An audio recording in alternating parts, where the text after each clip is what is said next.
the best view in the world. I first met him on a train journey, and it was definitely one of the most defining moments of my life. He was what the world wasn't to me, a rare mix of compassion and style, a spectrum of livening thoughts, a wandering source of joy. He saw in me what I had never seen, a beauty so specific and definite that it characterized my inner being. I was amazed and stunned by his virtue and love. A sensational collage of human nature and perfection. What more could I have asked the gods for? My name is Kavitha, and like many others I have my own flaws. It was inbuilt and it was never my fault. The world saw it otherwise. I am 19 years old and I love weaving. Mostly because it's the only thing I know. Other than getting shouted at least. The suburbs of busy Chennai had only kept my life trapped. It had chained my ideas and stopped my freedom. My mom never liked me. She used to call me a curse to the family. My dad came often drunk. What I me is his punching bag. Brutal and disgusting, I sustained paternal bruises every week. He smelt of rotten eggs and dirt. My brother was a thief. They never sent me to school. For what? My mother had asked. To ruin the family name. I had no answer. My voice was unheard.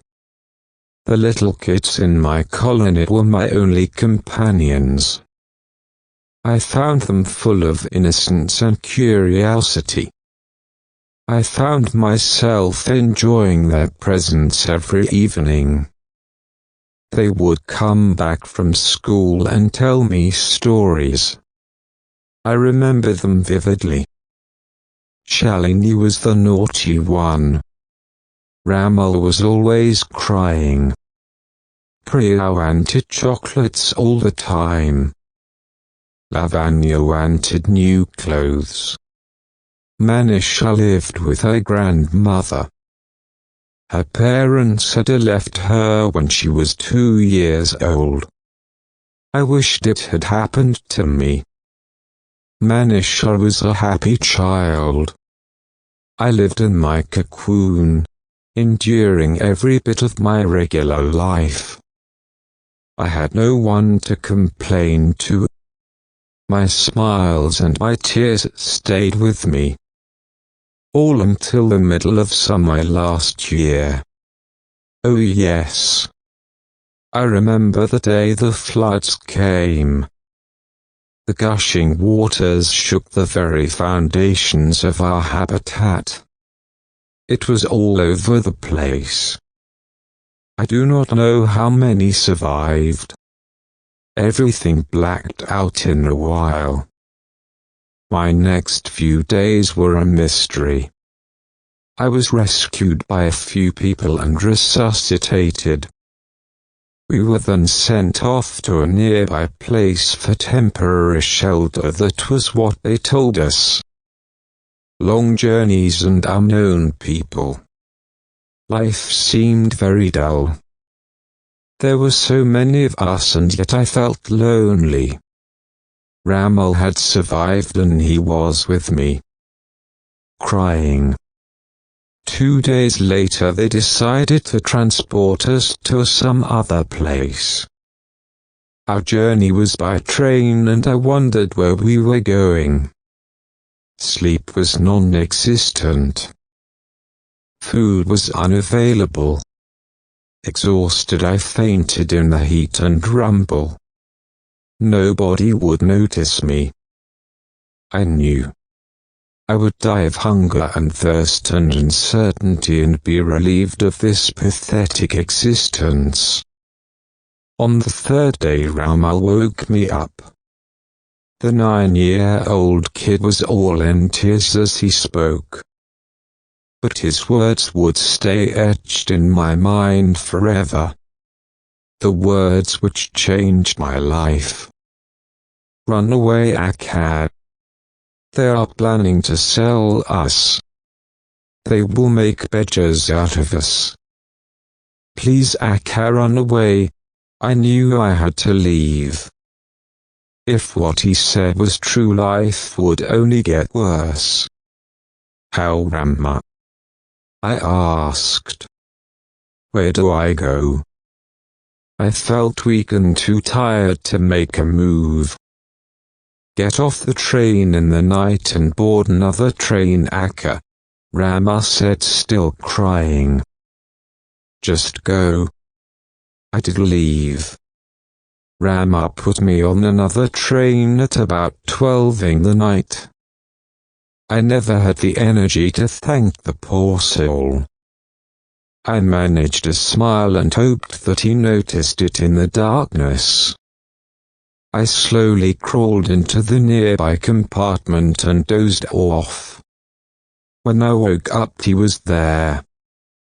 A perfect stranger. But somehow I could feel comfort and assurance for the first time in my life. Hi, I squeaked. Hello.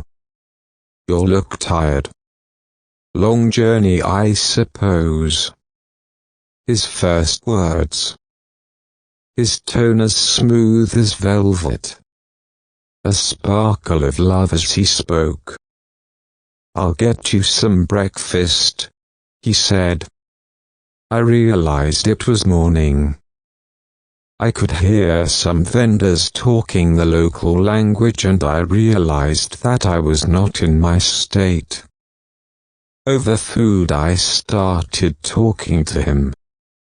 I had no worries or constraints. I told him everything.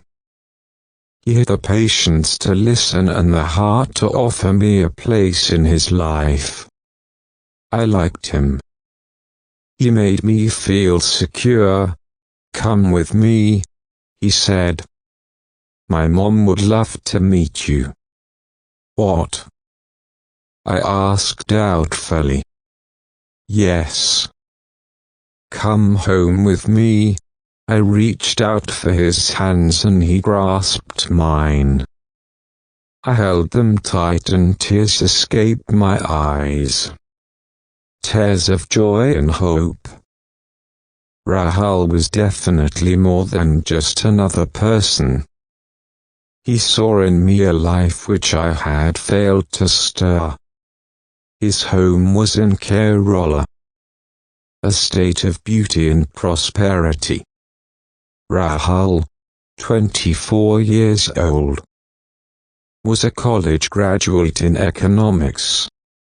His parents were government employees. They lived in a hilly place with lots of birds and beautiful trees around. His parents were welcoming and caring. I ate good food. I slept well and lived like a princess. They found me fascinating. I had fun weaving with his grandma. He would come back in the evening and we would talk for hours. He taught me mathematics and some weird science. I loved it, though I understood very little of it. I remember the day he took me up the hills in the evening. It was a daring trek and he helped me all the way up. We reached the top in about 3 hours. Late in the evening he told me, Kavitha, look down. Just admire the beauty of nature.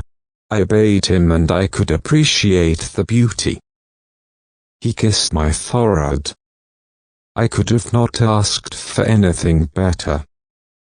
for it was the first best view in the world.